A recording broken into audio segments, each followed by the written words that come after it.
મહાભારતની અંદર યક્ષ અને યુધિષ્ઠિરનો સંવાદ આવે છે. એમાં યક્ષ એક પ્રશ્ન પૂછે છે યુધિષ્ઠિરને કે કિમ આશ્ચર્યમ, આ જગતમાં મોટામાં મોટું આશ્ચર્ય શું છે?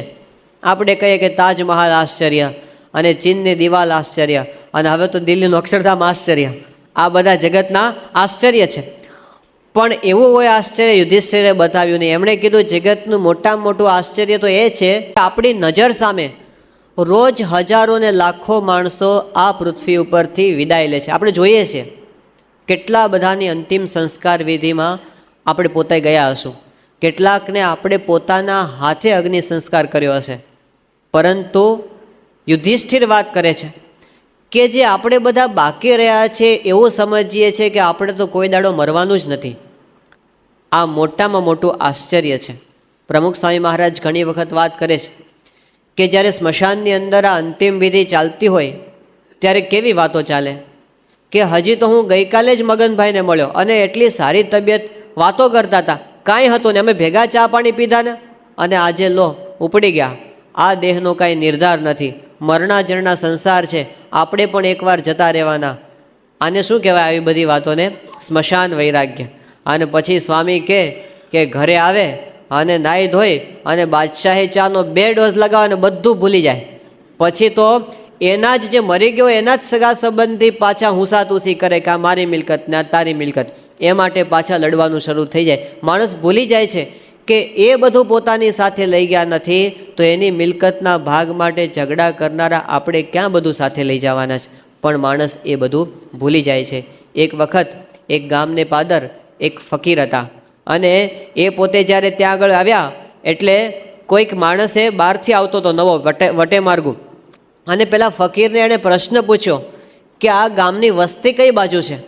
એટલે પેલા ફકીરે કીધું કે જમણી બાજુ સીધા ચાલ્યા જાઓ, ત્યાં ગામની વસ્તી આવશે. એટલે પેલો માણસ ત્યાં ગયો, 5 મિનિટમાં પાછો આવ્યો. આવીને કે સાધુ થઈને ખોટું શું બોલો છો?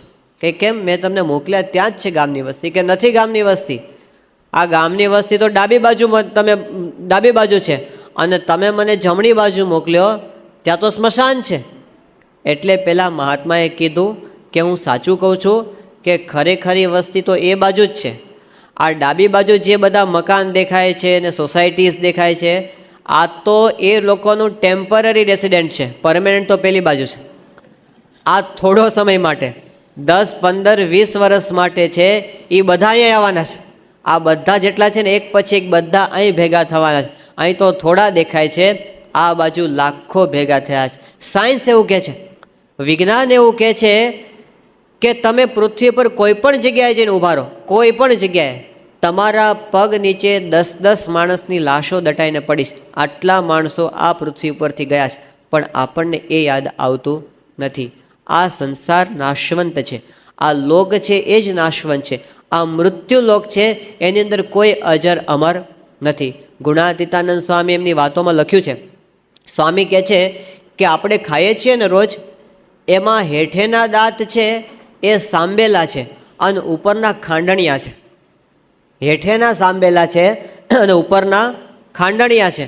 સ્વામી કહે કે આપણે આખી જિંદગી ખાતા હોઈએ પણ જો વિચાર ન કરીએ તો ખબર ન પડે કે હેઠેથી ઉપર આમ આવે છે, સાંબેલા નીચેથી ઉપર જાય છે, એ આપણને ખબર પડતી. સ્વામી કે વિચાર કરીએ તો ખબર પડે, અને જો વિચાર કરીએ તો સમજાય કે 100 વર્ષ પહેલાં નાતમાં કોઈ નહોતું અને 100 વર્ષ પછી કોઈ રહેવાનું નથી. આપણે હવે ડિસ્ટન્સમાં જોતા થયા ને, હવે વિજ્ઞાને સાધનો આપી દીધા, એટલે આપણે અહીં બેઠા બેઠા 10,000 માઇલ દૂરની વસ્તુ જોઈ શકીએ છીએ. એવા સાધનો આપણી પાસે છે. હવે આપણે ટાઈમમાં આગળનું જોતા શીખો, જેમ ડિસ્ટન્સમાં જોઈએ છે ને એવી રીતે આજથી 100 વર્ષ પછી આ જ સભાને જુઓ, જ્યાં આપણે બેઠા છીએ ત્યાં. આજથી 100 વર્ષ પછી કદાચ આવી જ રીતે શ્રાવણ મહિનો હશે અને આવી જ રીતે શ્રીમદ ભાગવત ગ્રંથની પારાયણ થતી હશે અને આવી જ રીતે વક્તા બેઠા હશે અને આવી જ રીતે શ્રોતા બેઠા હશે, પણ આપણે જેટલા બેઠા ને એમાંથી કોઈ નહીં હોય.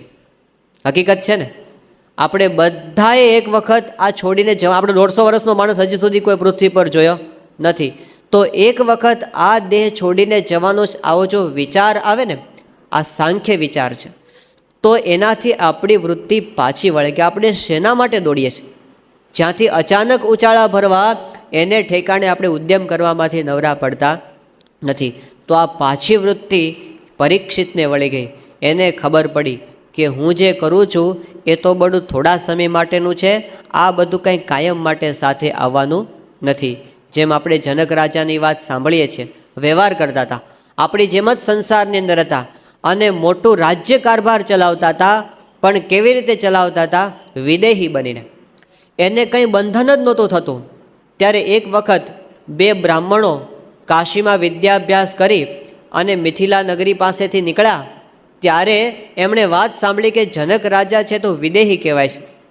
નવા નવા બ્રાહ્મણ પંડિત થયેલા, એમને થયું કે આ તો સાવ ગપ્પા લાગે છે, કે જે આટલો માણસ રાજકારભાર ચલાવતો હોય એ તે કાંઈ વિદેહી હોતો હશે? તો ચલો આપણે પરીક્ષા કરીએ. એક જણને વિચાર આવે, આપણે જ જઈએ એને પૂછીએ કે તમને વિદેહી કેમ કહે છે? એટલે બંને જણા આવ્યા રાજ્યમાં, દરબાર ભરીને બેઠો હતો અને જનક રાજાએ બ્રાહ્મણ જોયા એટલે એમનું સ્વાગત કર્યું અને પૂછ્યું કે ભૂદેવો, તમે તો યુવાન છો અને નવા નવા ભણીને આવેલા? કે હા, અમે હમણાં જ કાશી અભ્યાસ કરીને આવ્યા છે. કે બોલો, કેમ પધારવાનું થયું? કે મહારાજ, અમારા મનમાં એક પ્રશ્ન છે. બોલો, શું પ્રશ્ન છે? કે તમે તો આટલો મોટો રાજ્ય કારભાર ચલાવો છો અને છતાં તમને લોકો વિદેહી કેમ કહે છે? જનક રાજાએ કીધું કે આને પકડી લો અત્યારે ને અત્યારે, હુકમ કર્યો પોતાના સૈનિકોને. એટલે પહેલાં બ્રાહ્મણ થયું કે પ્રશ્ન પૂછે છે ને આવું શું ચાલે છે? રાજા કે જનક રાજાએ જાહેરાત કરી કે આ બંને બ્રાહ્મણોને આવતીકાલ સવારે ફાંસીએ ચડાવી દેવાના છે. હવે આ બ્રાહ્મણોને થયું કે રાજા વાજા ને વાંદરા, આપણે પ્રશ્ન ન પૂછ્યો તો સારું હતું, આપણને આવો ક્યાં વિચાર સૂજ્યો? હવે બધું ફેરવવા માંડ્યા કે અમારા પ્રશ્ન નથી પૂછ્યો. રાજા કે હવે તો તમને ફાંસીએ ચડાવવાના જ છે, અને નક્કી કરી દીધું અને બધી તૈયારી થઈ ગઈ. રાજાએ કીધું કે એક દિવસ માટે તમને મારા મહેલમાં રહેવા દેવામાં આવે છે. રાજાના મહેલમાં રહેવાનું, રાજા ખાય એવું ખાવાનું, અને રાજાની જેમ સેવકો એની ચાકરી કરે એવી બધી વ્યવસ્થા જનક રાજાએ કરાવી. રાતના 32 પ્રકારના ભોજનોની સામે પડ્યા હતા. પણ પેલા બ્રાહ્મણો બિચારા કોળીઓ મોઢામાં મૂકી શકે નહીં. એને તો શું દેખાય? ફાંસીનો ગાળિયો, કે હવાર પડશે ને ફાંસીએ ચડવાનું છે. કાંઈ ખાધું ન ખાધું ઊભા થઈ ગયા. અને જનક રાજાના બેડરૂમમાં સૂવાનું, રાજાનો પલંગ તો કેવો હોય, એના ઉપર એને સૂવાની વ્યવસ્થા કરી. પણ આખી રાત પડખા ફેરવા, 1 સેકન્ડ ઊંઘ આવી નહીં. સવારે જ્યારે એમને સેવકો જગાડવા માટે આવ્યા અને જનક રાજાના બાથરૂમમાં સ્નાન કરાવ્યું, ફર્સ્ટ ક્લાસ, પણ તોય એને કંઈ એમાં સુખ આવ્યું નહીં. અને જ્યાં રાજ દરબારમાં લાવવામાં આવ્યા અને જનક રાજાએ કીધું કેમ છો? કે બસ હવે તો જેમ છે એમનું એમ છે, આમાં કંઈ કહેવા જેવું નથી. જનક રાજા કહે ચલો, તમારા ઉપર મને દયા આવી છે એટલે હું તમારી સજામાં થોડો ફેરફાર કરું છું, એક ચાન્સ તમને જીવવાનો આપું છું. પેલા રાજી થયા કે બોલો શું ચાન્સ છે? જનક રાજા કહે કે તમને બંનેને હાથમાં તેલથી ભરેલું એક પાત્ર આપવામાં, છલોછલ ભરેલું વાસણ, એ લઈને તમારે આખા નગરમાંથી પસાર થવાનું અને પાછા અહીં તેલનું પાત્ર લઈને આવવાનું. તમારી બંને બાજુ ખુલ્લી તલવાર રાખીને મારા સૈનિકો ચાલશે.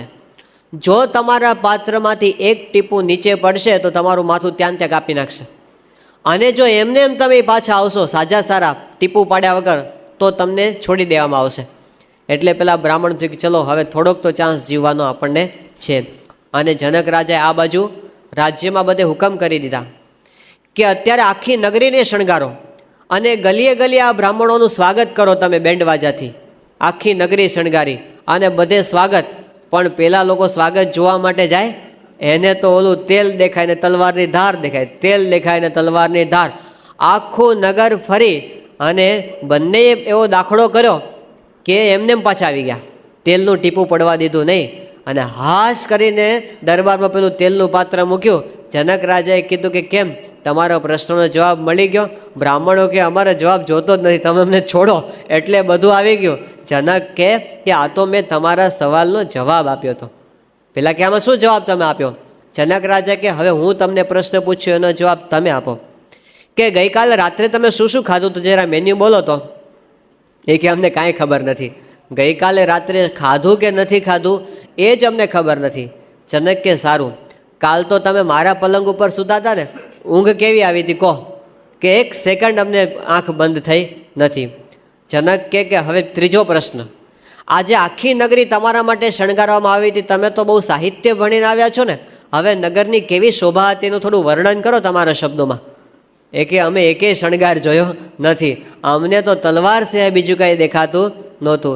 જનક કે બસ તમને એક દિવસ માટે જેવું થયું ને એવું મને કાયમ માટે રહે છે. મને કાયમ મૃત્યુનો વિચાર રહે છે કે હમણાં આવશે, હમણાં આવશે, હમણાં આવશે. એટલે હું આ રાજ્યની અંદર છું તો પણ કોઈ વાતનું મને બંધન થતું નથી, એટલે લોકો મને વિદેહી કહે છે.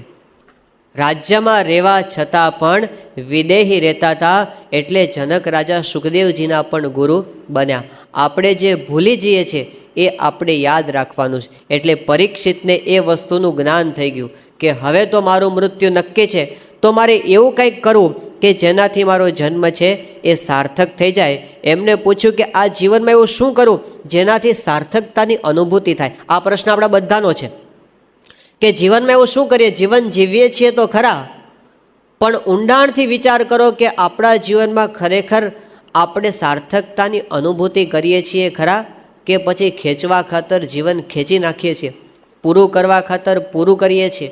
આપણને જીવનમાં પળે પળ આમ જીવન માણી શકીએ એવો અનુભવ થાય છે ખરો? તો એ પ્રશ્ન પરીક્ષિતનો છે. એવું શું કરીએ કે જેથી જીવનમાં સાર્થકતાની અનુભૂતિ થાય?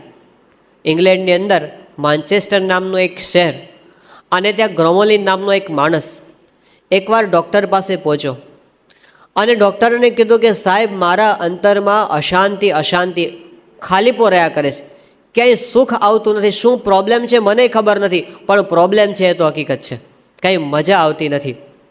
પેલા ડૉક્ટરે એની બધી તપાસ કરી, એમણે કીધું તમારું શરીર તો ઓકે છે, તમારું હાર્ટ બરાબર છે, તમારું બ્રેઇન બરાબર છે, તમારી કિડની બરાબર છે, એટલે હું જે તમારું તપાસ નિદાન કરું છું એમાં મારી મેડિકલની દ્રષ્ટિએ તો કોઈ પ્રશ્ન નથી, પ્રશ્ન છે તમારા મનમાં છે.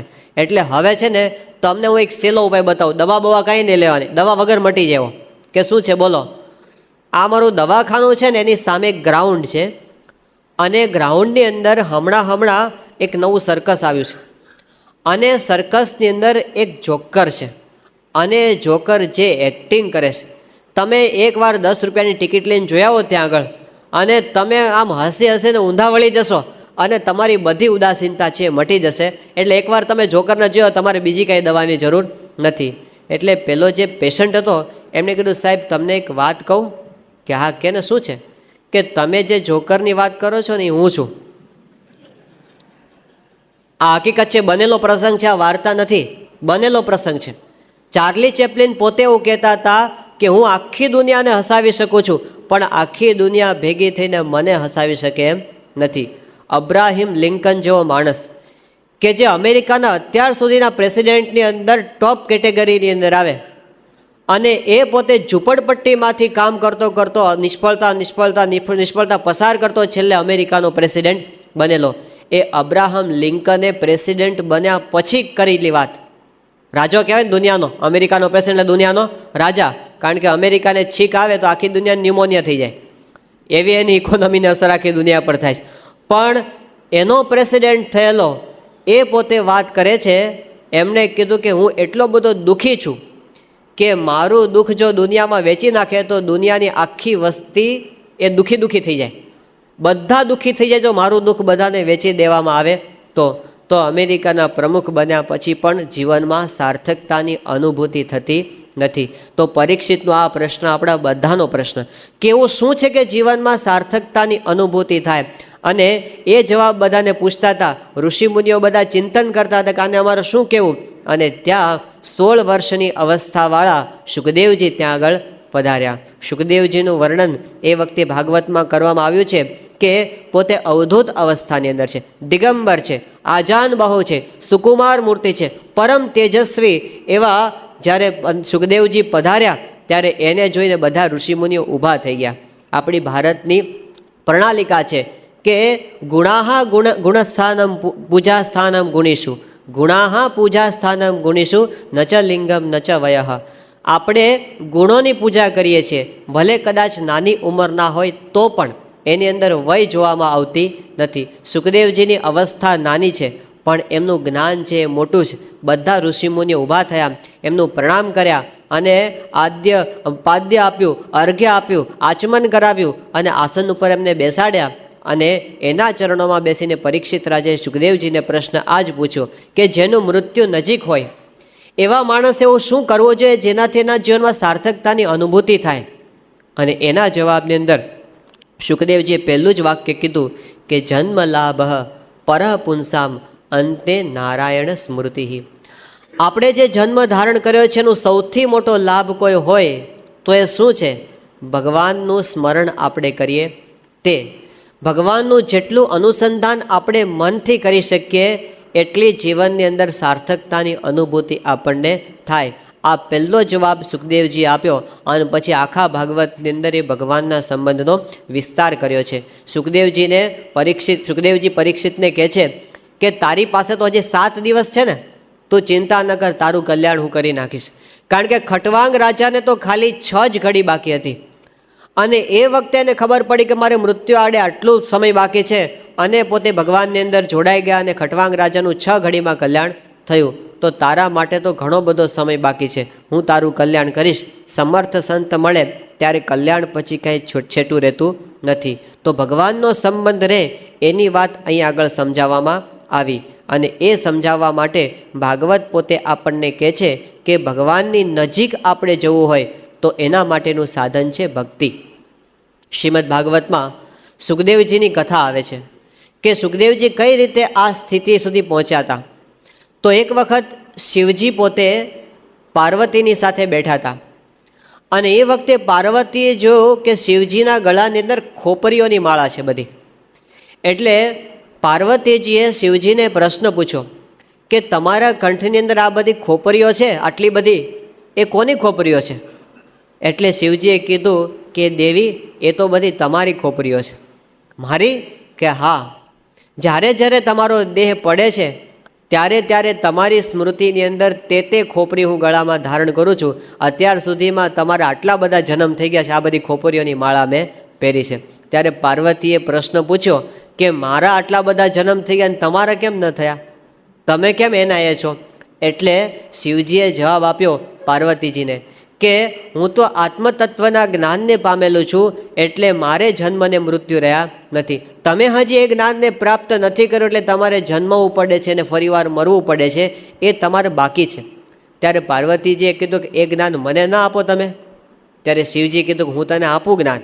અને એમને જ્ઞાન આપવાની શરૂઆત કરી પણ એ પહેલાં પોતે ડમરું વગાડ્યું અને આજુબાજુ જેટલા કાંઈ પશુઓ પક્ષીઓ જીવજંતુ હતા એ બધાને દૂર કરી દીધા. કારણ કે પાત્ર વિના કોઈ આ જ્ઞાન સાંભળી જાય તો એને પચી શકે નહીં.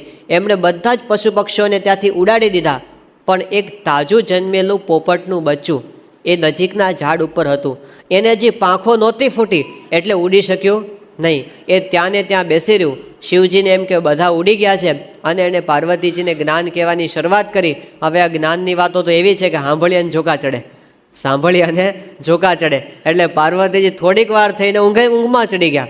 પછી શિવજીને એમ કે સાંભળે છે, કારણ કે એ બોલે ને હોકારું પેલો પોપટનું બચ્ચું આપે, હા હા કરે. એટલે શિવજીને એમ કે દેવી પોતે સાંભળે છે. એમ કરતાં કરતાં જે વાત પૂરી કરી અને ત્યાં જોયું કે પેલા તો ઘસઘસાટ ઊંઘતા હતા પાર્વતી, ત્યાં હોકારો કોણ ભણતું હતું? આને જોયું તો પેલું પોપટનું બચ્ચું, એને તો ત્યાં સુધી પાંખો આવી ગઈ હતી અને શિવજી કે મારી નાખો આને જીવતું નથી રહેવા દઉં. ને પાછળ પડ્યા અને પેલું પોપટનું બચ્ચું ઉડ્યું અને ઉડ્યું તે શિવજી પાછળ અને ઉડતું ઉડતું એ પહોંચ્યું સીધો વ્યાસજીની પત્નીના ગર્ભની અંદર સમાઈ ગયું એના પેટમાંથી. આ બાજુ હવે તો કાંઈ એને મારી શકાય એમ હતું નહીં. શિવજી પોતે પાછા આવ્યા અને એ જે ગર્ભ એ સુખદેવજી થયા. સુખદેવજી પોતે જ્ઞાની થઈ ગયા હતા આ જ્ઞાન સાંભળીને, પણ એને પોતાને જન્મ ધારણ કરવો નહોતો. કારણ કે એને ખબર હતી કે સંસારમાં હું પગ મૂકીશ તો જેમ કોલસાની ખાણમાં પગ મૂકે તો કાળા કપડાં થયા વિના રે, એ મને સંસારનું બંધન થશે. એટલે મારે જન્મ ધારણ જ નથી કરવો. 12 વર્ષ સુધી જન્મ્યા જ નહીં. ત્યારે પછી એમના પિતા વ્યાસજીએ કીધું કે તમે તો જ્ઞાની છો, તમને સંસાર બંધન નહીં કરે, માટે તમે હવે માતાને કષ્ટ આપવાનું છોડો અને તમે જન્મ ધારણ કરો. અને સુખદેવજીએ પોતે જન્મ ધારણ કર્યો પણ જન્મતા વેત ભાગ્યા, ઊભા જ ના રહ્યા. પોતાના બાપનું મોઢું જોવાય ન ઊભા રહ્યા અને દોડ્યા. એટલે પુત્રની આસક્તિ એટલે વ્યાસજી પણ એની પાછળ દોડે કે બેટા ક્યાં જાય છે, ક્યાં જાય છે, પુત્ર પુત્ર પુત્ર ઊભો રહે, એમ કરતાં કરતાં પાછળ દોડ્યા. સુખદેવજી ઊભા રહ્યા નહીં. શ્રીમદ ભાગવતની અંદર સુખદેવજીની સ્તુતિનો આ શ્લોક આવે છે કે યમ પ્રવ્રજંતમનુપેતમુપેત કૃત્યમ દ્વૈપાયનો વિરહ કાતર આજુહાવ પુત્રેતિ તન્મયતયા તરવોબિનેદુઃ તમ સર્વભૂત હૃદયમ મુનિમાનતોસ્મી. આગળ આગળ દોડે છે સુખદેવજી અને પાછળ વ્યાસજી પોતે દોડે છે. તો વ્યાસજી પુત્ર પુત્ર કરે છે, સુખદેવજી જવાબ આપે છે, પણ કઈ રીતે? સીધે સીધો જવાબ આપતા નથી, પણ વૃક્ષમાં પ્રવેશ કરીને જવાબ આપે છે. તરવો અભિનેદુઃ, વૃક્ષોની અંદર રહીને જવાબ આપે છે કે બોલો પિતા શું છે? એટલે વ્યાસજી કહે છે કે બેટા ઊભો રહે અને તું મારી વાત તો સાંભળ. આમણે કીધું ઊભો રહીશ તો બંધન થશે, મારે તમારી સાથે વાત કરવી નથી. ત્યારે વ્યાસજી કહે છે કે તું જાય તો ભલે જાય, પણ જનકને ગુરુ કરજે. એ વખતે એમણે એ વાત કરી અને પછી પોતે દોડતા હતા. એ વખતે એમણે જોયું કે કેટલીક અપ્સરાઓ ત્યાં સ્નાન કરતી હતી પેલી તળાવની અંદર, સરોવરમાં. તો સુખદેવજી ગયા તો એ અપ્સરાઓએ વસ્ત્ર પોતે ન ધારણ કરે તો સ્નાન કરતી રહી. પણ જેવા વ્યાસજી એટલે ફટાફટ બધાએ વસ્ત્ર પહેરી લીધા. ત્યારે વ્યાસજી અપ્સરાઓને પૂછ્યું કે હમણાં સુખદેવજી ગયા તો તમે વસ્ત્ર ધારણ ન કર્યા અને મને જોઈને કેમ કર્યા? ત્યારે અપ્સરાઓએ કીધું કે તમને હજી સ્ત્રી અને પુરુષનો ભેદ છે. સુખદેવજી એવા જ્ઞાની છે કે એમને સ્ત્રી અને પુરુષનો ભેદ રહ્યો નથી. એ તો આત્મા આકારે વર્તે છે એમની વૃત્તિ, એમને તો કોઈ જગ્યાએ આસક્તિ થાય એવું નથી. એટલા માટે અમે એમને જોઈને વસ્ત્ર પહેર્યા નહીં. તો સુખદેવજી આ જન્મ સિદ્ધ હતા. અખંડ પોતે નિર્ગુણ બ્રહ્મના ધ્યાનની અંદર અલમસ્ત રહેતા હતા. જગતનું કોઈ પ્રકારનું બંધન એને નહોતું. અને એકવાર પોતે આવી રીતે જંગલમાં ધ્યાન કરતા હતા અને ત્યાં આગળથી કેટલાક બ્રાહ્મણ બટુઓ પસાર થયા. એ બ્રાહ્મણ બટુઓ વ્યાસજી પાસે શ્રીમદ ભાગવત ભણીને આવ્યા હતા અને ભાગવતના દશમ સ્કંધની અંદર શ્રી કૃષ્ણ ભગવાનની જે બધી લીલાઓ છે એનું એ ગાન કરતા હતા. અને એમણે ત્યાં બ્રાહ્મણ બટુએ સુંદર અવાજની અંદર, સારા રાગની અંદર કૃષ્ણ ભગવાન એમની લીલાનો, એમના સ્વરૂપનો શ્લોક ગાયો કે ભગવાન છે પોતાના મિત્રો સાથે વૃંદાવનની અંદર પ્રવેશ કરે છે. એ વખતે એમનું કેવું સ્વરૂપ છે? તો એમણે પીળા રંગના વસ્ત્ર ધારણ કરેલા છે, કંઠમાં વૈજયંતી માળા ધારણ કરેલી છે અને હાથની અંદર વાંસળી છે અને મધુર સ્વરથી પોતે વાંસળી વગાડી રહ્યા છે. આ સ્વરૂપનું વર્ણન કરતા એમણે શ્લોક ગાયો કે બરહા પીડમ નટવર વપુઃ કર્ણયો કર્ણિકારમ બિભ્રદ્વાસ કનક કપિશમ વૈજયંતીમ ચ માલામ રંધ્રાન વેણોરધર સુધયા પૂરયન ગોપવૃંદેર વૃંદારણ્યમ સ્વપદરમણમ પ્રાવિશદ ગીત કીર્તિ. આ શ્લોક સાંભળીને સુખદેવજીની આંખો ઉઘડી ગઈ. એમને થયું કે આટલું સુંદર ભગવાનના સ્વરૂપનું મનોરમ વર્ણન આ કોણ કરે છે? અને જ્યાં એમણે આંખો ખોલી અને ત્યાં બીજો ભગવાનના ગુણનો શ્લોક કે અહો બકેયમ સ્તનકાલકૂટમ જિઘાંસયાપાયદપ્ય સાધ્વી લેભે ગતિમ ધાતૃચિતામ તતોન્યમ કમ વા દયાલુમ શરણમ વ્રજેમ. આ શ્લોકની અંદર એવી વાત કરી કે પૂતના હતી એ મારવા માટે આવી હતી ભગવાનની, છતાં પણ ભગવાન કેવા દયાળુ છે કે પોતાની હત્યારીનું પણ એમણે માતા જેવું કલ્યાણ કર્યું, યશોદામાં જેવું. તો આવા ભગવાન એમને છોડીને બીજા કોને આશરે જવું? આ બે શ્લોક સાંભળ્યા અને સુખદેવજીથી રહેવાયું નહીં. એમણે પેલા બ્રાહ્મણ બાળકોને બોલાવ્યા અને કીધું કે તમે આ શેનું ગાન કરો છો? એટલે એમણે કીધું કે અમે શ્રી કૃષ્ણ ભગવાનની લીલાનું ગાન કરીએ છીએ. ત્યારે પૂછ્યું કે આ શ્લોકો તમે કયા શાસ્ત્રના બોલો છો? ત્યારે કીધું કે અમે શ્રીમદ ભાગવતના શ્લોકો બોલીએ છીએ. ત્યારે સુખદેવજીએ કીધું કે એ ગ્રંથ કોણે બનાવ્યો છે? ત્યારે કીધું કે તમારા પિતાજીએ જ બનાવ્યો છે. સુખદેવજી કહે કે મેં તો હજી સુધી એની વાત કંઈ સાંભળી નથી. ત્યારે કીધું તમે થોડીક વાર ઊભા તો રહ્યા નથી, જન્મીન તરત ભાગ્યા છો, એટલે પછી તમને ક્યાંથી એ ગ્રંથ શીખવા મળે? માટે તમારે પણ એ ગ્રંથ શીખવા જેવો છે. અને સુખદેવજીને થયું કે આ રસ તો આપણે બાકી રહી ગયો. આપણે ભલે અખંડ આત્માના ધ્યાનમાં અલમસ્ત રહેતા હોઈએ, પણ ભગવાનની લીલાનું જે ગાન છે એમાં જેવો સુખ છે, એમાં જેવો રસ છે, એમાં જેવો આનંદ છે, એવો તો આત્મસ્થિતિની અંદર પણ આનંદ નથી. અને એટલે એમણે પોતે પરીક્ષિતને કીધું, પરીક્ષિત કે પરિનિષ્ઠિતો અપી નૈર્ગુણ્ય ઉત્તમ શ્લોક લીલયા ગૃહીત ચેતા રાજર્ષે આખ્યાનમ યદધિતવાન. હે પરીક્ષિત, હું આ ભગવાનનું આખ્યાન શેના માટે ભણ્યો? હું તો પરિનિષ્ઠિત હતો, બ્રહ્મ સ્થિતિમાં હું અલમસ્ત હતો, પણ છતાંય ગૃહીત ચેતા, મારું ચિત્ત આકર્ષિત થયું શેની અંદર? તો ભગવાનની લીલાના ગાનની અંદર, અને પછી પોતે ભક્તિની અંદર ભળ્યા. તો ભક્તિમાં આવો રસ છે. શ્રીમદ ભાગવત આખો એ ગ્રંથ ભક્તિનો ગ્રંથ છે, અને હવે પછીના દિવસોમાં આપણે એ ભક્તિના રસને માણવાના છીએ. ગઈકાલે બધી ધર્મની વાતો થઈ, એમાં બધી વર્તવાની વાતો, આકરી વાતો આવી થોડી. હવે બધી ભક્તિના રસની વાતો છે, એમાં ભગવાનની લીલાનું વર્ણન છે, એમાં આનંદ છે. અને એ આનંદ એ શુષ્ક બ્રહ્મ જ્ઞાન કરતાં પણ વિશેષ છે, એવું શ્રીજી મહારાજે પોતે વચનામૃતની અંદર પણ સમજાવ્યું. મહારાજ કહે છે કે ધર્મ હોય, જ્ઞાન હોય, વૈરાગ્ય હોય, આ બધું હોય, પણ જો ભગવાનની ભક્તિ ન હોય તો કેવું? જેમ ભોજનમાં બધા રસ હોય પણ મીઠું ન હોય તો કેવું લાગે? તો લવણ વિનાના જેવા ભોજન છે, એવી ભક્તિ વિનાના ધર્મ જ્ઞાન અને વૈરાગ્ય છે. આ ભક્તિનો મહિમા છે, આ ચરિત્રનો આનંદ છે. ભગવાન સ્વામિનારાયણના વખતની અંદર એકવાર એવો પ્રસંગ બન્યો કે શ્રીજી મહારાજના મોટા સંત મુક્તાનંદ સ્વામી એ બહુ ઊંચી આધ્યાત્મિક સ્થિતિવાળા સંત હતા. એમને શ્રીજી મહારાજની સામે જ્યારે બેઠા હતા અને મહારાજની કથા વાર્તા સાંભળતા હતા, ત્યારે એમણે એકવાર પ્રશ્ન પૂછ્યો કે મહારાજ, શાંતિ થાય એવો ઉપાય તમે બતાવો. એટલે શ્રીજી મહારાજે મુક્તાનંદ સ્વામીને કીધું કે મુક્તાનંદ સ્વામી, અમે જ્યારે નાના હતા અને છપૈયાની અંદર અમે રહેતા હતા, ત્યાં અમે થાપા તળાવડીએ સ્નાન કરવા માટે જતા. અમારા મિત્રો સાથે અમે ત્યાં સરયુ નદીમાં સ્નાન કરતા, અને ત્યાં હનુમાનગઢી મંદિરે દર્શન કરવા જતા, અને આખો દિવસ અમે ભક્તિમાં વિતાવતા, અમે અભ્યાસ કરતા. આ બધી વાતો એમણે શરૂ કરી. ત્યારે મુક્તાનંદ સ્વામીને લાગ્યું કે મહારાજ મારો પ્રશ્ન સમજ્યા નથી. મેં એવું કીધું કે શાંતિ થાય એનો ઉપાય બતાવો, અને મહારાજ તો પોતાના બાળપણની વાતો કરવા માંડ્યા. એટલે મુક્તાનંદ સ્વામીએ ફરી વાર કીધું કે મહારાજ, શાંતિ થાય એવો ઉપાય બતાવો. એટલે મહારાજ કે મુક્તાનંદ સ્વામી, પછી તો અમે વનમાં ગયા, અને ત્યાં અમે પુલહાશ્રમમાં જઈને તપશ્ચર્યા કરી, 9 લાખ યોગીઓનો ઉદ્ધાર કર્યો, જગન્નાથપુરીમાં 6 માસ સુધી રહ્યા, અને પછી તો અમે આખા ભારતની યાત્રા કરી, અનેક તીર્થોને પાવન કર્યા, અને ગુજરાતમાં પધાર્યા. એટલે મુક્તાનંદ સ્વામી થયું કે મહારાજ મારો પ્રશ્ન સમજતા નથી, કે મહારાજ શાંતિ થાય એવો ઉપાય બતાવો. એટલે મહારાજ કે મુક્તાનંદ સ્વામી, પછી તમે લોજમાં આવ્યા અને તમે મળ્યા, અને તમારી સાથે અમે સેવા કરી, અને અમે બધી ભક્તિ કરીને રામાનંદ સ્વામી મળ્યા. મુક્તાનંદ સ્વામી કે મહારાજ શાંતિ થાય ઉપાય બતાવો. મહારાજ કે મુક્તાનંદ સ્વામી, પછી તો અમે ગાદી પર બેઠા અને યજ્ઞો કર્યા, અને 500 પરમહંસો બનાવ્યા, અને આવી રીતે ઉત્સવો કર્યા. મુક્તાનંદ સ્વામી થયું, મહારાજ મારો પ્રશ્ન કેમ સમજતા નથી? કે મહારાજ શાંતિ. મહારાજ કે મુક્તાનંદ સ્વામી, તમને શાંતિ થશે, તમે જાઓ ગામડે વિચરણ કરવા માટે. એટલે મુક્તાનંદ સ્વામી તો વિચરણ કરવા માટે તૈયાર થયા. ત્યારે નિત્યાનંદ સ્વામી એને મળ્યા કે આ શું પોટલા શેના બાંધ્યા? કે બસ મહારાજે કીધું ગામડે જાઓ, શાંતિ થશે. મહારાજ નિત્યાનંદ સ્વામી કે મુક્તાનંદ સ્વામી, તમે મહારાજનો અભિપ્રાય સમજ્યા નથી.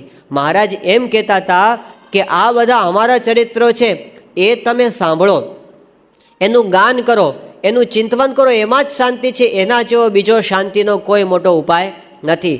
અને એ વખતે મુક્તાનંદ સ્વામીને વાત સમજાણી. નિત્યાનંદ સ્વામીએ કીધું મહારાજ, મુક્તાનંદ સ્વામી વાત સમજી ગયા. મહારાજ કે તો અમારે ક્યાં મોકલવા છે? બેસાડો ને એમને, અમારે તો અમને અહીં જ રાખવા છે. અને પછી પોતે રહ્યા. પણ ચરિત્રોની અંદર શાંતિ છે એવી બીજા કોઈનામાં નથી. એકવાર શ્રીજી મહારાજે પોતાની સામે બધા સંતો બેઠા હતા, એમાં મુક્તાનંદ સ્વામી હતા, અને પછી બીજા હતા આનંદ સ્વામી, ત્રીજા હતા સ્વરૂપાનંદ સ્વામી. એટલે શ્રીજી મહારાજે આનંદ સ્વામીને પૂછ્યું કે આનંદ સ્વામી, અમે તમને કંઈક ક્રિયા સોંપીએ કે આ કામ તમે કરી નાખો, તો તમે કેવી રીતે એ ક્રિયા કરો? એટલે આનંદ સ્વામી કે મહારાજ હાથ જોડીને કે તમે જેમ કહો એમ હું કરું, તમે જેમ કહો એમ હું કરી નાખું. એટલે મહારાજ કે બરાબર છે. મુક્તાનંદ સ્વામી, તમે કેવી રીતે કરો?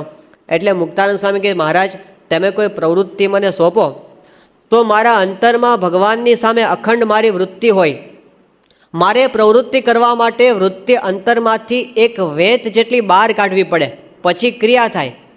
અને જેવી પ્રવૃત્તિ પૂરી થાય એટલે એક હાથ જેટલી વૃત્તિ હું અંતરમાં પાછી ઉતારું, ત્યારે મને શાંતિ થાય. મહારાજ રાજી થયા કે તમારી અંતરદ્રષ્ટિ બહુ છે. પછી મહારાજે સ્વરૂપાનંદ સ્વામીને પૂછ્યું કે તમે કેવી રીતે કરો, અમે કંઈક પ્રવૃત્તિ સોંપીએ તો? ત્યારે સ્વરૂપાનંદ સ્વામી કે મહારાજ, હું કંઈક ક્રિયા કરવા જાઉં ને તો એ પદાર્થ દેખાય જ નહીં, તમારી મૂર્તિ જ દેખાય. મહારાજ કે એ તો કાંઈ સમજવામાં આવતું નથી કે પદાર્થ દેખાય ને મૂર્તિ જ દેખાય એવું કેમ બને? એટલે સ્વરૂપાનંદ સ્વામી કે મહારાજ, કોઈ તીર હોય અને તીરની આગળ લીંબુ ખોસેલું હોય અને પછી કોઈ નિશાન લે ચારે બાજુ તો શું દેખાય? બીજું કાંઈ દેખાય નહીં, એને લીંબુ જ દેખાય. એ મારી વૃત્તિ તમારી મૂર્તિમાં રહેલી છે. એટલે હું જ્યાં પણ જોઉં તમારી મૂર્તિ સિવાય મને બીજું કાંઈ દેખાતું નથી. મહારાજ રાજી થયા અને મહારાજે કીધું કે આનંદ સ્વામીએ મુક્તાનંદ સ્વામીનો સમાગમ કરો અને મુક્તાનંદ સ્વામીએ સ્વરૂપાનંદ સ્વામીનો સમાગમ કરો. આવી સ્થિતિવાળા સ્વરૂપાનંદ સ્વામી એમને અશાંતિ થઈ. જેને અખંડ મૂર્તિ દેખાતી હતી એમને અશાંતિ થઈ. ત્યારે મહારાજને કીધું, મહારાજ મને શાંતિ થાય ઉપાય. ત્યારે મહારાજે કીધું કે હવે પ્રગટના ચરિત્ર. કારણ કે મહારાજે એમને કીધું કે જાઓ પર્વતભાઈની કથા વાર્તા સાંભળવા જાઓ. એટલે એ તો ગયા અગતરાય. પર્વતભાઈ તો ગૃહસ્થ ભક્ત હતા. એટલે પર્વતભાઈ પાસે ગયા અને પર્વતભાઈએ તો આમ સંત આવ્યા એટલે એમના માટે સ્વાગત કરીને કથા પાઠ પર બેસાડે કે સ્વામી કથા કરો. એટલે સ્વરૂપાનંદ સ્વામી તો કથા કરી. અઠવાડિયું રહીને પાછા આવ્યા ગરડા. અને મહારાજે પૂછ્યું કે કેમ અગતરાય જઈ આવ્યા? કે હા મહારાજ જઈ આવ્યા. કે શું કર્યું? કે પર્વતભાઈને કથા વાર્તા કરી. મહારાજ કે કથા કરવા નહોતા મોકલ્યા, સાંભળવા મોકલ્યા હતા, જાઓ પાછા પર્વતભાઈની કથા સાંભળવા મોકલ્યા. અને પર્વતભાઈએ મુક્તાનંદ સ્વામીએ એને કથા કરી કે સ્વામી તમે દાદા ખાચરના દરબારના નળિયાનું ધ્યાન કરો, એમાંથી શાંતિ થશે. એ શું? દાદા ખાચરના દરબારના નળિયે નળિયે મહારાજની લીલાઓ લખાયેલી છે અને એટલે તમે એ સ્મરણ કરશો તો તમને પરમ શાંતિનો અનુભવ થશે. તો મોટી મોટી સ્થિતિવાળા સંતો પણ શું કરે છે? પ્રગટ ભગવાનના ચરિત્રોની અંદર પોતાની વૃત્તિને જોડે છે. તો આપણે પણ બધાએ શું કરવાનું છે? એમના ચરિત્રને સંભાળવા. એમાં જેવી શાંતિ છે અને આનંદ છે એવો આત્મજ્ઞાનની અંદર પણ નથી. એટલા માટે અહીંયા આગળ સુખદેવજી પોતે ભગવાનની ભક્તિનું પ્રતિપાદન કર્યું. એમાં પરમ શાંતિ છે. બાકી દુનિયામાં ઘણું બધું પ્રાપ્ત કર્યા પછી જે શાંતિ મળતી નથી એ અહીં મળે છે. કિંગ સોલોમનની વાત આપણે સાંભળી છે. કિંગ સોલોમન કેવો હતો? એની પાસે 1000 રાણીઓ હતી. એક એક રાણીને માટે અલગ અલગ બંગલા હતા, અલગ અલગ. એ વખતે અત્યારની મર્સિડીઝ કહેવાય એવી ગાડીઓ હતી. એની પાસે શું હતું? 4 સારામાં સારા અરેબિયન ઘોડા દોડેલા રથ હતા કિંગ સોલોમન પાસે. આજથી 2000 વર્ષ પહેલાંની વાત. અને એ કિંગ સોલોમન માટે એવું કહેવાય છે કે he was the richest and he was the wisest man of his time. એના વખતમાં સૌથી વધુ બુદ્ધિશાળી અને સૌથી વધુ પૈસાદાર માણસ હતો. કોઈ વાતની ખામી નથી. પણ કિંગ સોલોમને પોતે શું વાત કરી કે આખી જિંદગીમાં મેં શું કર્યું છે? It was merely a handful of wind. એક હવામાં બાચકા ભરવા છે મારા હાથની અંદર કાંઈ આવ્યું નથી. આ કિંગ સોલોમન. અને એની સામે મીરાબાઈ જુઓ. મીરાબાઈ પાસે શું હતું? મીરાબાઈ પાસે રાજ સમૃદ્ધિ હતી. એને તો ઠોકરે મારી હતી. એ તો ગલીએ ગલીએ ભટકતી હતી. જ્યારે એની પાસે કંઈ નહોતું એ વખતે મીરાબાઈ ગાતી હતી કે પાયો જી મેને રામ રતન ધન પાયો, ખર્ચું ને ખૂટે વાકો ચોર ન લૂટે, દિન દિન બઢત સવાયો, પાયો જી મેને રામ રતન ધન પાયો. એક બાજુ નેપોલિયનને જુઓ કે જેની પાસે કેટલી સંપત્તિ, કેટલી સત્તા. Impossible word is not in my dictionary એવો કિનારો નેપોલિયન. એ કહેતો કે I can have the whole world under my feet. આખી દુનિયાને હું મારા પગ નીચે લાવી દઉં. I can buy any comfort in this world. કોઈ પણ ફેસિલિટીઝને ખરીદી શકું એટલી મારી પાસે સંપત્તિ છે. પણ પછી છેલ્લે શું કહે છે કે but I have not seen 6 happy days in my life. સુખના 6 દાડા એણે જોયા નથી. આ સંપત્તિને કરવાની શું? એ નેપોલિયન. અને એની સામે બ્રહ્માનંદ સ્વામી જુઓ. પહેલાંને સુખના 6 દાડા દેખાડા નથી. બ્રહ્માનંદ સ્વામી તો પોતે ખાવા નહોતું મળતું, લોકો મારતા હતા. એ વખતે ગાય છે કે રાજ મારે દિન દિન દિવાળી, રાજ મારે દિન દિન દિવાળી, વાલા મળતા તમને વનમાળી, રાજ મારે દિન દિન દિવાળી. એક બાજુ પેલો ઔરંગઝેબ 40 વર્ષ સુધી આખા ભારતનું એક ચક્રી શાસન કર્યું ઔરંગઝેબે. પણ એની ડાયરીમાં છેલ્લે દિવસે એણે લખ્યું કે સારી જિંદગાની ફિઝુલ ગઈ, આખી જિંદગી નકામી ગઈ. આટલું કર્યા પછી પણ અશાંતિ મટી નહીં. અને એની સામે શ્રીજી મહારાજના સંત યોગાનંદ સ્વામી એના ભજનની અંદર લખે છે કે શી કહું એ સુખની વાત, કહી નથી જાતી, એ સુખ સંભાળતા આજ ફાટે મારી છાતી. એટલું બધું સુખ આવે છે કે મારી છાતીમાં સમાઈ શકતું નથી. એ સુખ ભગવાનનું સુખ છે. તો આ જગતના જેટલા કાંઈ સુખ છે ને એ બધા અંતે અશાંતિ આપે છે. અને આપણા પરમહંસો નરસિંહ મહેતા, મીરાબાઈ, તુકારામ, સુરદાસ એ બધાએ જે સુખનો અનુભવ કર્યો એ ભગવાનના સુખનો અનુભવ કર્યો. એટલે એ માર્ગ સાચો છે. યોગીજી મહારાજ મુંબઈમાં ગયા હતા અને ત્યાં આગળ મનુ સુબેદાર એ વખતના સોલિસિટર અને કરોડપતિ માણસ, એમને પોતાને બંગલે યોગીજી મહારાજની પધરામણી કરાવી અને કીધું કે બાપા મારે ત્યાં ભોજન કરવા માટે પધારો. અને યોગીજી મહારાજ ગયા અને એમને ત્યાં ભોજન બધું જાત જાતના બધા તૈયાર કરેલા. અને એમણે જોયું કે યોગીજી મહારાજ એક પાત્રમાં બધું ભેગું કરીને ખાય છે. ત્યારે એમણે કીધું કે સ્વામી, અમારી પાસે તો બંગલા છે, ગાડીઓ છે, સ્ટેટસ છે, માન સન્માન છે, સારી સારી ખાવા પીવાની વસ્તુ છે, છતાં પણ દિવસમાં 18 વખત અમારું મોઢું દિવેલ પીધા જેવું થઈ જાય છે. અને તમારી પાસે કંઈ નથી, આ જાડા કપડાં, સંસારનો ત્યાગ કરી દીધો, કુટુંબ નથી, પરિવાર નથી, કશું નથી, અને છતાં તમે અલમસ્ત આનંદમાં છો. આ કયો આનંદ છે? યોગી બાપા કહે કે એ શેનો આનંદ? ભગવાનનો આનંદ. બાપા કહે કે અમે સવારે 4 વાગે ઉઠતા, ટાઢે પાણીએ નાતા, વાસીદું કરતા, વાડો કરવા માટે જતા, વાસણ ઉટકી નાખતા, 200 જણના રોટલા ઘડી નાખતા, અને બહુ સુખ આવતું. એટલે હર્ષદભાઈ આ બધું સાંભળે, એમણે કીધું યોગી બાપાને કે સ્વામી, તમારી એકેય વાતમાં અમને સુખ આવે એવું લાગતું નથી.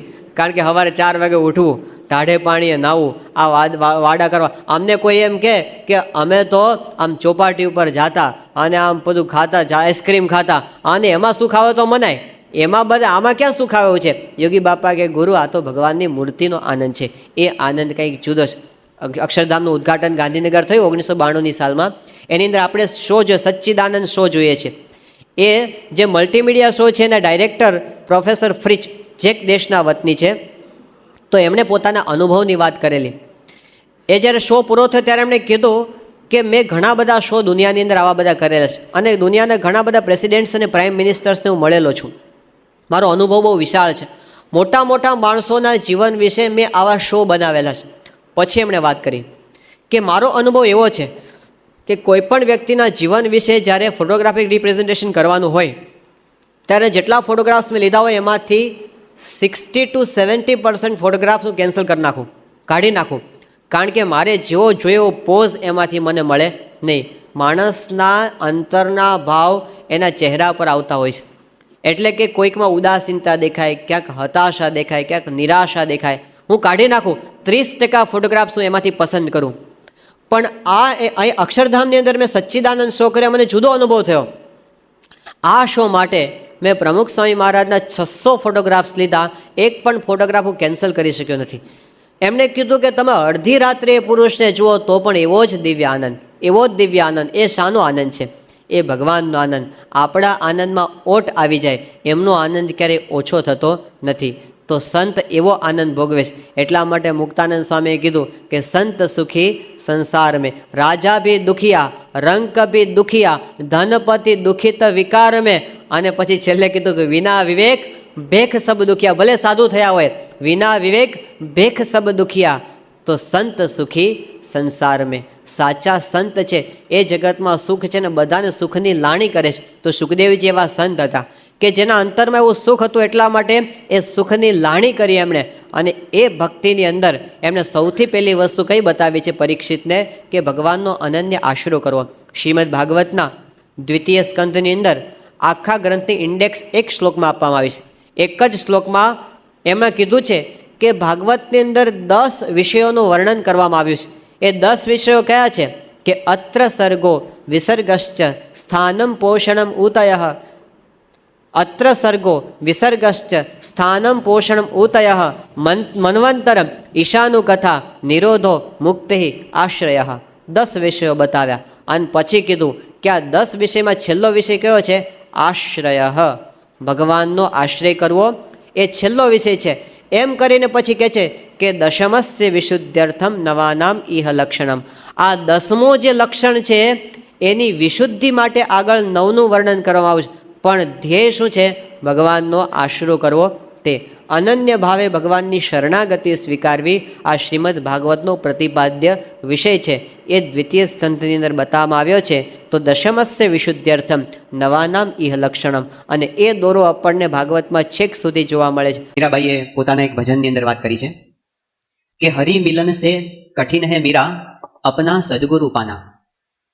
મીરાબાઈ એવી વાત કરે છે કે ભગવાનનો પ્રત્યક્ષ યોગ કદાચ થઈ જાય, એના કરતાં પણ મોટી વાત એ છે કે આપણને સાચા સદગુરુ સંત મળી જાય.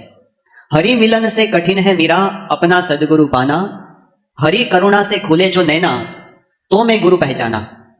मैं अनाथ गुरु नाथ हमारो, गुरु मेरो संग सहाई, हरि मिलायो गुरु मुझे, गुरु हरि की शरण लगाई. ભગવાન આપણને કૃપા કરીને આવા ગુરુનો સંગ આપે છે. ગુણાતીતાનંદ સ્વામી એમની વાતોમાં કીધું કે જ્યારે ભગવાન રાજી થાય ત્યારે કાં બુદ્ધિ યોગ આપે અને કાં રૂડા સાધુનો સંગ આપે. એ એમની કૃપાથી પ્રાપ્ત થયેલી ભેટ છે. ગુણાતીતાનંદ સ્વામી પોતાની વાતોમાં બોલ્યા, સ્વામી કહે કે મહારાજે આપણને રાજી થઈને પોતાનું સર્વસ્વ એવા જે સંત એ આપણને આપી દીધા છે. અને સંત આપણને મળ્યા, ગુરુ આપણને મળ્યા, એટલે એની પાછળ બધું આવી ગયું. આજનો દિવસ આવા ગુરુની પ્રાપ્તિને સમજવાનો દિવસ છે, એમની પ્રાપ્તિને માણવાનો દિવસ છે. સ્વામી શ્રી પ્રમુખ સ્વામી મહારાજ એ આપણા બધાના ગુરુ છે. આપણને આનંદ છે કે એવા ગુરુ આપણને પ્રાપ્ત થયા, પણ એ ગુરુનું જેમ છે એમ સ્વરૂપ સમજવું એ આપણી સાધના છે. સ્વામીશ્રીના જીવનમાં એવી અનેક વિશેષતાઓ છે કે જે જોતા આપણને એમનો મહિમા સમજાય. અત્યારે આપણે એમની કેટલીક એવી વિશેષતાઓનું સ્મરણ કરીને એમના સ્વરૂપને સમજવાનો પ્રયત્ન કરીએ.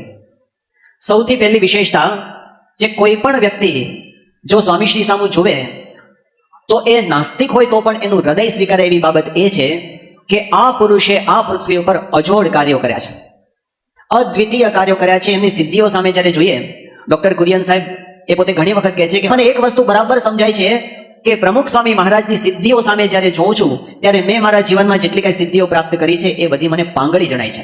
પછી એમણે વાત કરી કે એક શુદ્ધ હૃદય શું કામ કરી શકે, એ આપણે પ્રમુખ સ્વામી મહારાજ સામે જોઈએ ત્યારે આપણને ખબર પડે છે. સ્વામીશ્રીના કાર્યો વિક્રમ સર્જક છે. આ પૃથ્વીના પટ પર જ્યારથી મનુષ્ય સમજનો થયો ત્યારથી અત્યાર સુધીના હજારો વર્ષોના, લાખો વર્ષોના ઇતિહાસમાં ન નોંધાય હોય એવા વિક્રમો સ્વામીશ્રીએ અમુક દિશાની અંદર સર્જ્યા છે. દાખલા તરીકે પૃથ્વી જ્યારથી થઈ ત્યારથી અત્યાર સુધીમાં કોઈ એક પુરુષે આ પૃથ્વીના પટ પર જેટલા મંદિરો નથી કર્યા એટલા મંદિરો પ્રમુખ સ્વામી મહારાજે એકલા હાથે 30 વર્ષની અંદર પૂરા કરીને વિક્રમો સર્જ્યા છે. આ દુનિયા પોતાની સગ્ગી આંખે જુએ છે. સ્વામીશ્રીએ જેવા મંદિરો કર્યા છે, દિલ્હી અક્ષરધામ જોઈને નાસ્તિકો એવી વાત કરે છે કે અહીં દિવ્ય શક્તિ વિના 5 વર્ષની અંદર આવા મંદિરો કોઈ દિવસ સંપન્ન થઈ શકે નહીં, અહીં કોઈ ડિવાઇન પાવર કામ કરે છે. સ્વામીશ્રીએ વિક્રમો સર્જ્યા. જ્યારે લંડનનું મંદિર થયું એ વખતે ગિનેસ બુક ઓફ વર્લ્ડ રેકોર્ડ્સે આવીને ત્યાં આગળ એવી નોંધ કરી કે આખા વિશ્વમાં ભારતની બહાર સૌથી મોટું હિન્દુ મંદિર પશ્ચિમના વિશ્વમાં આ ઇંગ્લેન્ડની અંદર છે અને એ પ્રમુખ સ્વામી મહારાજે બનાવ્યું છે. આ પહેલો રેકોર્ડ એમણે લખ્યો. બીજી વખત ગિનેસ બુકે પોતે એવી રીતે નોંધ લીધી કે પ્રમુખ સ્વામી મહારાજ માસ્ટર બિલ્ડર છે. ત્રીજી વખત એમણે એવી રીતે નોંધ લીધી કે આખા વિશ્વના સૌથી મોટો અન્નકૂટ કોઈ થતો હોય તો એ સ્વામિનારાયણ મંદિરમાં લંડનમાં થયો છે અને એ કરનાર પ્રમુખ સ્વામી મહારાજ છે. ચોથી વખત એમણે એવી નોંધ લીધી કે આખા વિશ્વની અંદર સૌથી વધારે પ્રભાવશાળી એવી 20 વ્યક્તિઓમાં એક એ પ્રમુખ સ્વામી મહારાજ છે. પાંચમી વખત એમણે એવી નોંધ લીધી કે આખા વિશ્વમાં સૌથી મોટું હિન્દુ મંદિર દિલ્હીમાં અક્ષરધામ બનાવનાર પ્રમુખ સ્વામી મહારાજ છે. એટલે આત્મા સ્વરૂપ સ્વામી મજાકમાં કહેતા હતા કે મારે ગિનેસ બુકવાળાને કહેવું છે કે એક પુરુષનું 5 વખત ગિનેસ બુકમાં તમે નામ નોંધ્યું એ પણ એક વર્લ્ડ રેકોર્ડ છે, 6થો રેકોર્ડ નોંધો. સ્વામીશ્રી રેકોર્ડ બનાવવા માટે નથી કરતા, પણ એમના કાર્યો એવા છે કે બધાને પ્રતીતિ થાય છે કે એ અજોડ છે, અદ્વિતીય છે. એમણે કરેલી હોસ્પિટલો હોય કે એમણે કરેલી સ્કૂલો હોય, એમણે કરેલા રાહત કાર્યો હોય કે પછી એમણે કરેલા મહોત્સવો હોય, એમણે કરેલું વિચરણ હોય કે એમણે કરેલા પરિવર્તન હોય કે એમણે બનાવેલા સંતો હોય, કોઈ પણ ક્ષેત્રની અંદર સ્વામીશ્રી જ્યાં હાથ મૂકે છે ત્યાં ચમત્કાર સર્જાય છે. આવો અનુભવ દુનિયામાં બધાને થાય છે. એમનું કાર્ય, એમનું અલૌકિક ઐશ્વર્ય અને સામર્થ્યનો અનુભવ આપણને થાય છે. આપણને તો થાય, પણ જે હિન્દુ નથી, જે પર સંસ્કૃતિના છે એવા લોકોએ સ્વામીશ્રીના આવા દિવ્ય ઐશ્વર્યનો અનુભવ કર્યો અને સ્વીકાર્યો. જ્યારે દિલ્હી અક્ષરધામ માટે નીલકંઠ વર્ણની યાત્રા એ ફિલ્મનું શૂટિંગ થતું હતું અને એના બધા ડાયરેક્ટર અને એના જે કેમેરામેન હતા એ તો બધા અમેરિકન હતા.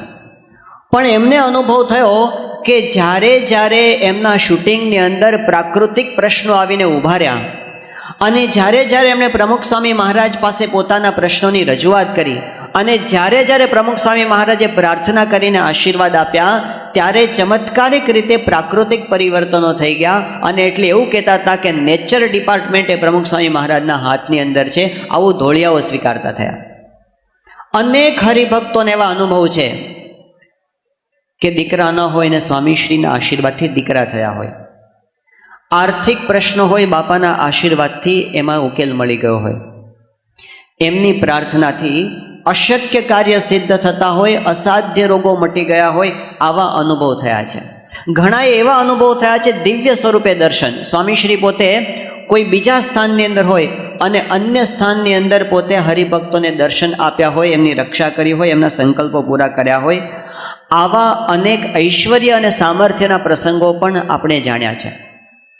પણ વાસ્તવિકતા એ છે કે સ્વામીશ્રીનું આ કાર્ય અને સ્વામીશ્રીનું આ ઐશ્વર્ય અને એમનું સામર્થ્ય એ એમના સ્વરૂપને સમજવામાં પૂરતા નથી. એનાથી એમને જેમ છે એમ સમજી શકાય એમ નથી. આપણને એટલી ખબર પડે કે આ કોઈ અલૌકિક પુરુષ છે, પણ એ કોણ છે એ આપણને સમજાતું નથી. એના માટે ભગવાન સ્વામિનારાયણે વચનામૃતની અંદર એક માર્ગ બતાવ્યો કે તમે કોઈ દિવસ સંતના પરચા સામું ન જોતા. શેની સામું જોજો? ભગવાન સ્વામિનારાયણે અંત્યના 27મા વચનામૃતમાં કીધું કે તમે સંતના જીવન સામું જોજો. નિષ્કામ, નિર્લોભ, નિસ્વાદ, નિર્માન અને નિસ્નેહ, આ પંચ વર્તમાનની દ્રઢતા એમાં તમે જોજો. અને જ્યારે આપણે વચનામૃતના આ વચનો લઈને પ્રમુખ સ્વામી મહારાજના જીવન સામું જોઈએ છીએ, ત્યારે આપણને પ્રતીતિ થાય છે કે સાધુતાના આ ગુણોની અંદર સ્વામીશ્રી પોતે મેરુ સમાન છે, એક કે એક ગુણની અંદર, અને બધાને દેખાય છે. ભારત સાધુ સમાજના પ્રમુખ રામ સ્વરૂપ શાસ્ત્રીજી એમણે સ્વામીશ્રીના જીવન માટે આ વાત કરી હતી કે પ્રમુખ સ્વામી મહારાજ એ ભારત સાધુ સમાજનું નાક છે. એમણે વાત કરી કે સ્વામીશ્રી તમે હરદ્વારમાં આવો, મારે હાથી પર બેસાડીને તમને હરદ્વારમાં ફેરવવા છે, આખા ભારતને બતાવવું છે કે સાચા સંત કોને કહેવાય તેને તમે જોઈ લો.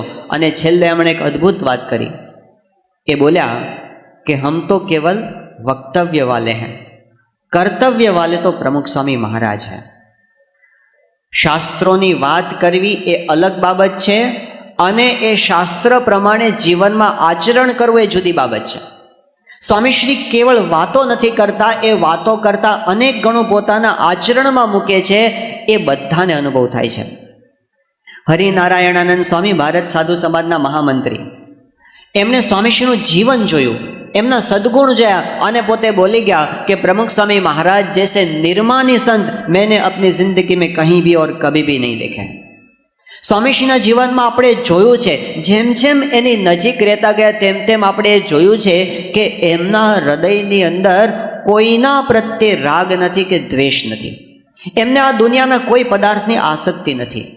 આપણને એ દેખાય છે કે એમને કોઈના પ્રત્યે અંતરની અંદર ખરાબ કરવાનો સંકલ્પ થયો નથી.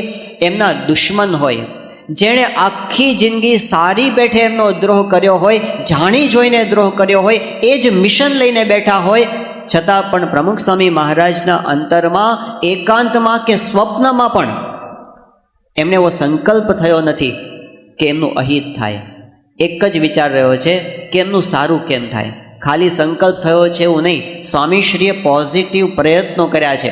જેમણે એમને બહારના માણસ હોય કે અંદરના માણસ એમની વિરુદ્ધ આખી જિંદગી પ્રવૃત્તિ કરી હોય, એનું પણ સારું કરવા માટે એમણે પ્રયત્નો કર્યા છે. ઇતિહાસની અંદર ઘણી બાબતો એવી છે કે કદાચ બહાર પણ નહીં આવે, પણ સ્વામીશ્રી આ પ્રમાણે જીવી ગયા છે. સ્વામીશ્રીનું હૃદય કરુણાથી ભરેલું છે. કોઈનું દુઃખ દેખી શકતા નથી. પશુનું દુઃખ હોય કે પક્ષીનું દુઃખ હોય એ સ્વામી દેખી શકતા નથી. અને એમનાથી રહેવાતું નથી કે હું આના માટે શું કરું. સ્વામીશ્રીએ 1987ની સાલમાં જે કેટલ કેમ્પ કર્યા, એની પાછળ એમનું આ હૃદય હતું. 2000ની સાલમાં તો સ્વામીશ્રી પરદેશમાં હતા, અને એ વખતે ગુજરાતમાં દુકાળ પડ્યો હતો. સ્વામીશ્રીએ ત્યાં બેઠા બેઠા બધી વ્યવસ્થા કરી, સદગુરુ સંતોને બી વાત કરી કે આપણે આ વખતે દુકાળ પડ્યો છે, બધા લોકો દુઃખી થાય છે, બધાને આપણે મદદ કરવી છે, અને પશુઓ માટે પણ કેટલ કેમ્પ ખોલવા છે. એ વખતે જે વડીલ સંતો હતા એમણે વિચાર કરીને એક તારણ કાઢ્યું કે બીજું બધું બરાબર છે, પણ કેટલ કેમ્પ કરવા જેવા નથી, કારણ કે એમાં ઘણી બધી મુશ્કેલીઓ પડે છે. અને 87ની સાલનો આપણને અનુભવ છે. સ્વામીશ્રી પાસે જ્યારે આ વાતની રજૂઆત થઈ ત્યારે સ્વામીશ્રીએ આગ્રહપૂર્વક કીધું, સ્વામી કે ભલે જેટલી મુશ્કેલીઓ પડી હોય એટલી પડે, પણ આ મૂંગા પશુનું કોણ. સ્વામીશ્રીએ 4 કેટલ કેમ્પ ચાલુ કરાવ્યા, અને રોજનો લાખો રૂપિયાનો ખર્ચો સ્વામીશ્રીની પાછળ કરાવતા હતા. એ વખતે શિયાળામાં ઠંડી બહુ પડી. સ્વામીશ્રીને એ વખતે વિચાર પશુઓનો આવ્યો. એમણે ગોંડલના કોઠારી જ્ઞાનપ્રસાદ સ્વામીને ફોન કરીને કીધું કે અત્યારે ઠંડી બહુ પડે છે, તો આ બિચારા ઢોર દુઃખી થતા હશે, એમના માટે તમે ગોદડા સીવડાવો. કોઈને વિચાર નહોતો આવ્યો, એવો વિચાર એમને આવ્યો. પશુઓનો વિચાર, પંખીનો વિચાર. સારંગપુરમાં સ્વામીશ્રી જ્યારે ત્યાં બગીચાની અંદર વોકિંગ કરતા હતા અને એ વખતે વરસાદ ખેંચાયો હતો, સ્વામીશ્રીએ બગીચો સંભાળનાર સંતને આવીને વાત કરી કે આ ચીકુડી ઉપર જે ચીકુ છે એનું શું કરો છો? એમને કીધું કે આપણે થોડા ભગવાનને ધરાવવા પૂરતા રાખીએ છીએ, બાકી આપણે બોટાદમાં વેચી દઈએ છીએ. સ્વામીશ્રી કહે કે હવે વેચતા નહીં, ભગવાનને ધરાવવાના હોય એટલા તોડજો, બાકીના બધા ઝાડ ઉપર રહેવા દીજો. બિચારા પંખીઓ માટે અત્યારે બીજું કોઈ સ્થાન નથી, તો આ સ્થાને આવીને એ ચીકુ ખાઈ શકે. દરેકનો વિચાર, આ એમની કરુણા છે, એના દર્શન આપણે કર્યા છે. સ્વામીશ્રીના જીવનમાં જે ભગવાન પ્રત્યેની પરાભક્તિ છે, લોકોએ અનુભવ કર્યો છે. સ્વામીશ્રીને સુષુપ્તિની અંદર પણ અખંડ સ્વામિનારાયણ સ્વામિનારાયણ એવું ભજન થાય છે. આ બધા અનુભવ કર્યા છે. આ બધા ગુણોનો જ્યારે વિચાર કરીએ ત્યારે આપણને સમજાય છે કે ખરેખર આપણને બહુ જ ગુણવાળા ગુરુ આપણને પ્રાપ્ત થઈ ગયા છે. ગુણોના ભંડાર ગુરુ આપણને પ્રાપ્ત થયા છે. પણ સ્વામીશ્રીના મહિમાને સમજવા માટે એમના આ ગુણોનો વિચાર એ પણ હજુ પૂરતો નથી. એટલે મહારાજે અંત્યના 27માં એવી વાત કરી કે એમના ગુણોનો વિચાર કરીને આપણે શું કરવાનું છે. એમના ગુણોનો વિચાર કરીને આપણે એમના વચનમાં વિશ્વાસ સ્થાપિત કરવાનો છે અને એમના વચનના વિશ્વાસે આપણે એમના સ્વરૂપને ઓળખવાનું છે. જ્યારે વિશ્વાસ આવે ત્યારે ગુરુ પોતાના શિષ્ય માટે પોતાનું સ્વરૂપ ખુલ્લું કરી નાખે. ત્યારે એમની કરુણાનો વરસાદ આપણા ઉપર થાય. દ્રઢ વિશ્વાસ, અતિ દ્રઢ વિશ્વાસ જ્યારે મૂકીએ ત્યારે એ આપણને પોતાના સ્વરૂપનું જ્ઞાન આપી દે છે. 1984ની સાલમાં સ્વામીશ્રી પોતે અમેરિકાની અંદર હતા. એ વખતે ડાયર્સબર્ગ નામના એક શહેરની અંદર પોતે પધરામણીએ ગયા હતા. જે હરિભક્તની મોટેલમાં પધરામણીએ ગયા હતા એમનું નામ હતું ચિતુભાઈ. દક્ષિણ ગુજરાતના સેવણી ગામના પોતને વતની હતા. સ્વામીશ્રી બેઠા હતા અને પધરામણીની વિધિ ચાલતી હતી. એ દરમિયાન એમના એક પડોશી બાપાના દર્શન કરવા માટે આવ્યા. સ્વામીશ્રીને પગે લાગ્યા એટલે સ્વામીશ્રી એમનો પરિચય પૂછ્યો. એ ગુજરાતી હતા.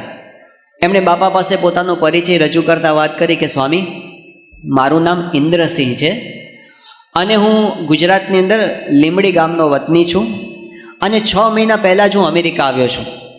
પછી એમણે આગળ વાત કરતાં કીધું કે સ્વામી, 6 મહિના પહેલાં હું અમેરિકાથી અહીંયા ગુજરાતથી આવ્યો અમેરિકા.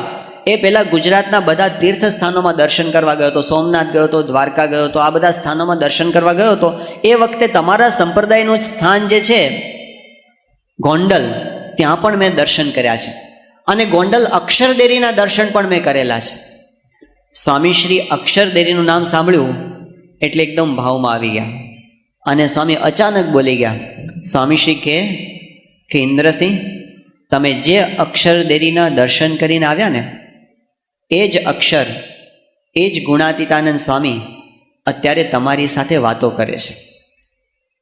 ગુણાતીતાનંદ સ્વામી પોતે એવું બોલ્યા હતા, પોતાના હરિભક્તો સામે જોઈને બોલ્યા હતા, તમારા બધાના દેહ 5-10 વર્ષમાં પડી જશે, પણ મારો દેહ પડવાનો નથી, હું તો ચિરંજીવી છું. એમનું વચન છે કે શ્રીજી મહારાજ જે ગુણાતીતાનંદ સ્વામીને અક્ષરધામમાંથી લઈને આવ્યા, એ ગુણાતીત આ પૃથ્વી ઉપર પ્રગટ રહ્યા. એ ગુણાતીતની પરંપરા આપણને પ્રાપ્ત થઈ, આકાર બદલાયો, સ્વરૂપ એનું એ રહ્યું. એમને આપણને સ્વરૂપનું જ્ઞાન આપ્યું. જ્યારે ભગતજી મહારાજે દેહ મૂકી દીધો અને એ વખતે શાસ્ત્રીજી મહારાજ પોતે ત્યાં રાજકોટની અંદર હતા. સમાચાર મળ્યા ભગતજી મહારાજ દેહ મૂકી દીધો છે. એ વખતે રામજીભાઈ ભટ્ટ નામના એક ભક્ત સામે બેઠા હતા.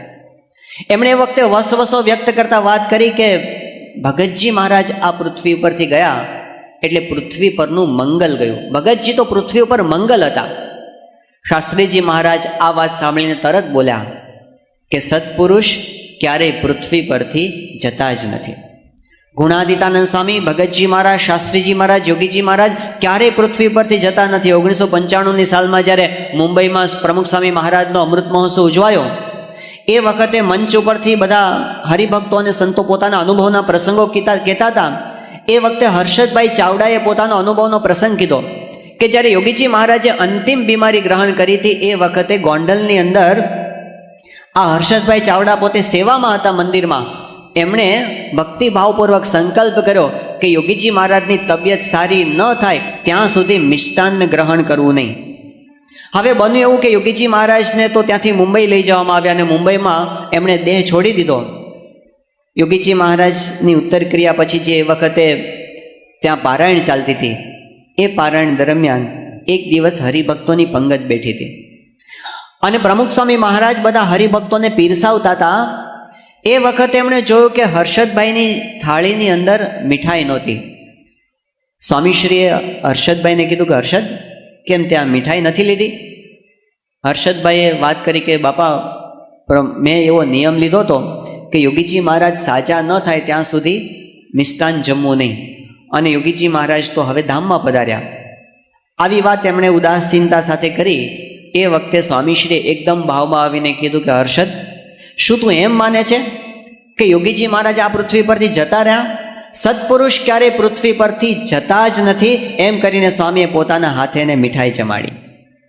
તો ગુણાતીતની ગુરુ પરંપરા આપણને પ્રાપ્ત થઈ. એક જ ગુરુ એ ગુણાતીતાનંદ સ્વામી છે. એવી વાત યોગીજી મહારાજે વચનામૃતની પ્રસ્તાવનામાં કરી છે. એમણે કીધું કે વચનામૃતમાં જે સંતને મોક્ષનું દ્વાર કયા છે એ મૂળ અક્ષરમૂર્તિ ગુણાતીતાનંદ સ્વામીને જ કયા છે. એ ગુણાતીતાનંદ સ્વામી આપણને આજે ગુરુ રૂપે પ્રગટ પ્રાપ્ત થયા છે. એ આપણી પ્રાપ્તિની વિશેષતા છે. યોગીજી મહારાજે એવી વાત કરી કે ધર્મ, જ્ઞાન, વૈરાગ્ય અને ભક્તિ વાળો તો એકડા ઘૂંટે છે, ગુણાતીતની તો વાત જુદી.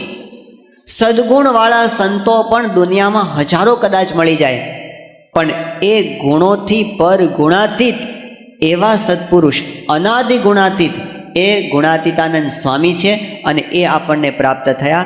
આ આપણી પ્રાપ્તિ છે. આવા ગુણાતીત ગુરુએ આપણો હાથ પકડ્યો ને, એ આપણી પ્રાપ્તિ છે. એમણે આપણા વ્યવહારની અત્યાર સુધી ચિંતા કરી છે. ક્યાં ગુણાતીતાનંદ સ્વામી, ક્યાં પ્રમુખ સ્વામી મહારાજ? એમની નજરમાં ગુણાતીતાનંદ સ્વામી કહે છે આખા બ્રહ્માંડનો પ્રલય થાય તો પણ થડકો ન થાય, એવી એમની સ્થિતિ છે. અને એમણે આપણા નાના નાના પ્રશ્નોમાં આજ સુધી રસ લીધો છે. એમણે આપણને સાચા હૃદયથી ચાહ્યા છે. એમણે આપણા સંકલ્પો પૂરા કર્યા છે. એમણે ઘરે ઘરે પધરામણીઓ કરી છે. એમણે પત્રો લખ્યા છે. એમણે ફોનની અંદર આશીર્વાદ આપ્યા છે. એમણે આપણી સરભરા કરી અને કરાવી છે. એમણે આપણા હૃદયમાંથી દોષોને કાઢ્યા છે.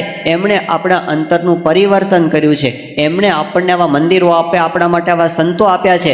એમણે આપણા માટે શું નથી કર્યું? એમણે આપણને કલ્યાણનો કોલ આપી દીધો. પ્રમુખ સ્વામી મહારાજ 2 વર્ષ પહેલાં સારંગપુરમાં હતા.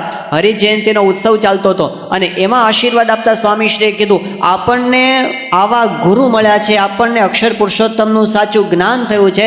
સ્વામી કે હવે આપણા માટે છેલ્લો જન્મ છે, હવે ફરી આ લોકમાં આવવાનું નથી. સ્વામીશ્રીને ખોટા ખોટા વચન આપવાની ટેવ નથી. રાજકારણમાં એવું બનતું હશે, પણ સ્વામીશ્રી જે બોલ્યા છે એના કરતાં વધારે વર્ત્યા છે. અને એમણે વચન આપ્યું છે અંતકાળે મારા ભક્તને હું જરૂર તેડવા આવીશ. સ્વામિનારાયણ ભગવાનનું વચન એ આજ સુધી સ્વામીશ્રી પાળે છે. અનેક ભક્તોને અંતકાળે દર્શન આપીને ધામમાં લઈ જાય છે. એવી આપણને બધાને પ્રતીતિ કરાવી છે. એ આપણા બધાના સદભાગ્ય છે. તો એવા ગુરુ આપણને પ્રાપ્ત થયા, આપણને નિર્ભય કર્યા, આપણા પર કરુણા વરસાવી અને આપણને સુખી કર્યા છે. એમણે દાખલો કરીને આખી ગુણાતીત ગુરુ પરંપરાએ પોતે ઝેર ખાધા અને આપણને અક્ષરને પુરુષોત્તમનું સનાતન વૈદિક ઉપાસનાનું જ્ઞાન એમણે આપ્યું. આપણી તાકાત નહોતી કે આપણે શાસ્ત્રોમાંથી એ સમજી શકીએ, પણ 100 જન્મની કસર એક જન્મમાં મટી જાય એવું જ્ઞાન એમણે આપણને કૃપા કરીને આપ્યું છે. તો એમના આપણા પરના ઋણ છે એ અનંત છે. એ ઋણનો કોઈ દિવસ પાર આવે એમ નથી. આપણે કોઈ દિવસ એનો સરવાળોય કરી શકીએ એમ નથી અને એમને આપણે ક્યારેય ઋણને ફેડી પણ શકીએ નથી. એવા ગુરુહરિ આપણને પ્રાપ્ત થયા છે. એના આનંદથી અંતરને ભરી દેવાનો આજનો અવસર છે.